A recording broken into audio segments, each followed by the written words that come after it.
New Year's holiday we spent in Russia, in St. Petersburg. We went to the exhibition of sculptures made of ice. One of them was on his poems.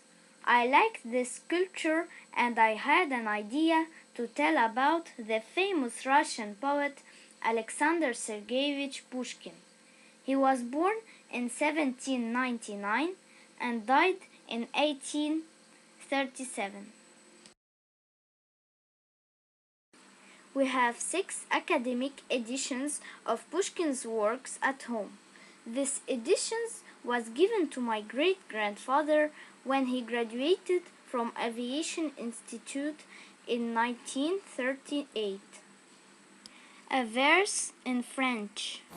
Pourquoi craindrais-je de le dire? C'est Margot qui fixe mon goût. Russian. Почему мне бояться сказать это? Марго English. Byron. For the well, and if forever, still forever, for the well. Byron.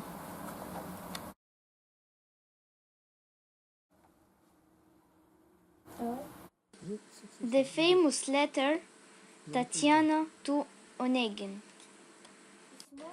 Russian. Я к вам пишу, чего же боли?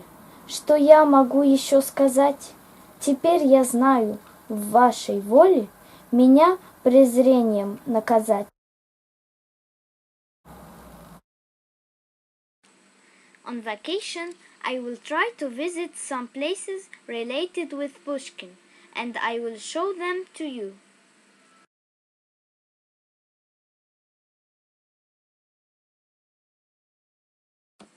I went to the museum of Pushkin's life, and I saw how did he live. In the museum, audio guide helped us. It explained everything in details, and we understood very well.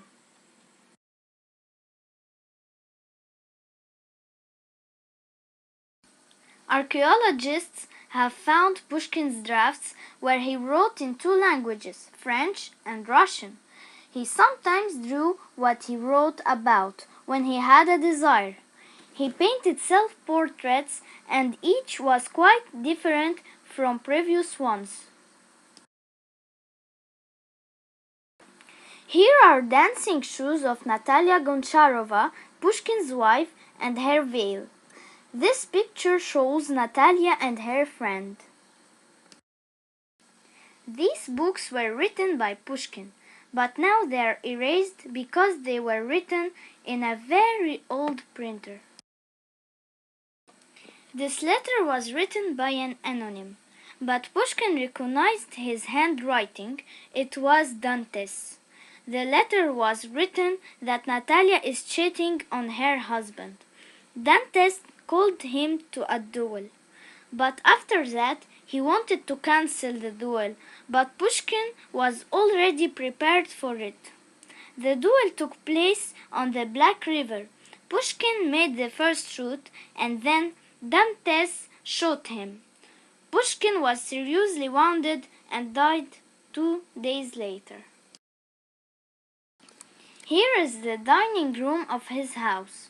Above the sofa hung a picture on which Pushkin loved to watch while eating. There's a poem on the table which he didn't finish. Next to the clock was a wardrobe which contained old plates, forks, spoons, and so on.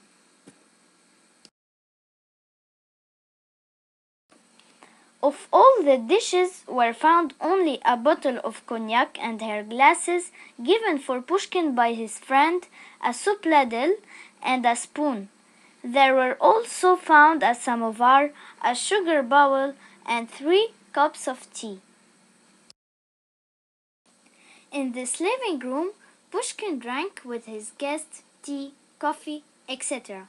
Near the table was a fireplace, bookshelves, and his portrait, which was painted in the days of his fame.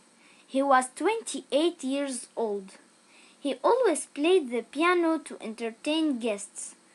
On the wall hung 2 of Pushkin's best friends. Behind the piano was a special table for chess. He usually played with friends and always won. This is Natalia's room.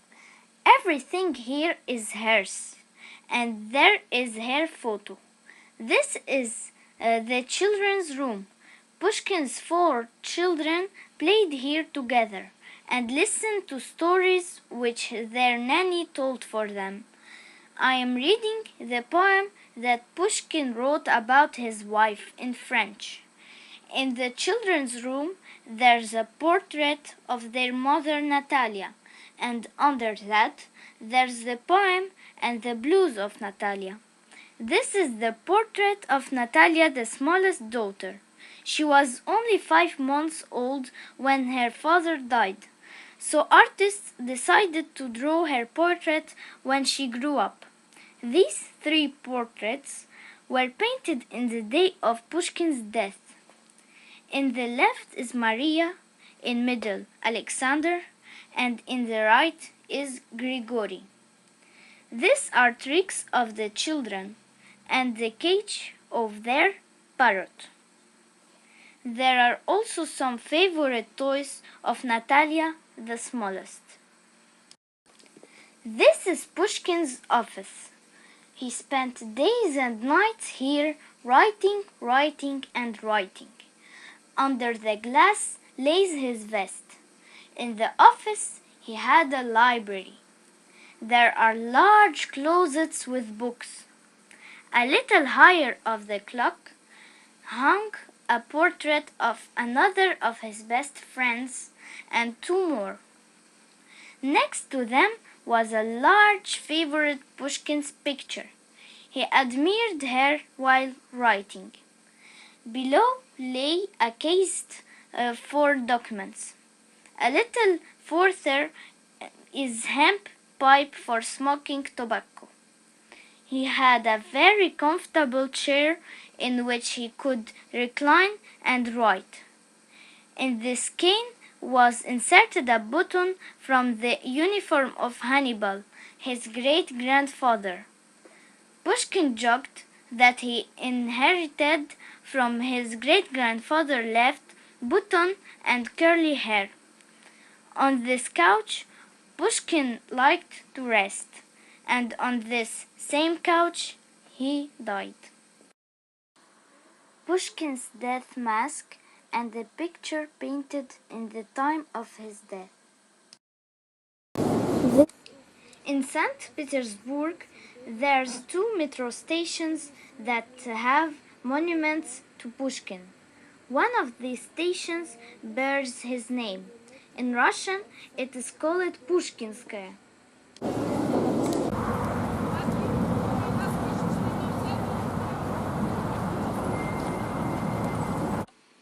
In the place where Pushkin had a duel with Dantes, there is a metro station in the Black River.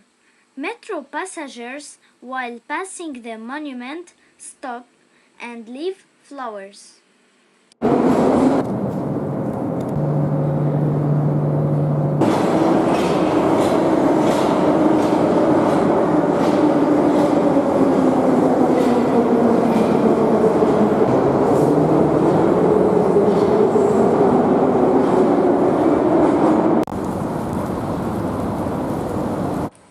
It's morning.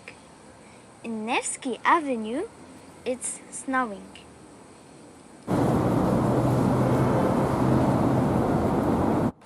Near the beginning of the Nevsky Avenue, there's a street which has a name connected with the name of Pushkin.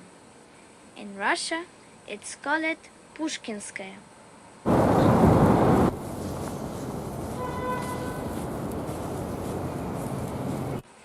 At the end of the street, there's the Pushkin Square. Lovers meet at this place.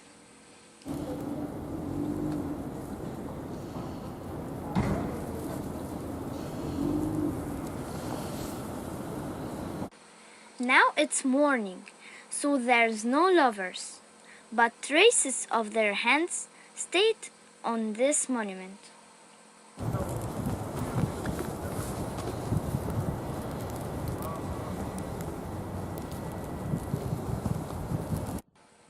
On this Pushkin's monument are sentences of his poetry, which is known to every student in Russia. Tomorrow we're traveling back to home in Lebanon. Goodbye, snowy St. Petersburg. Goodbye, Alexander Pushkin.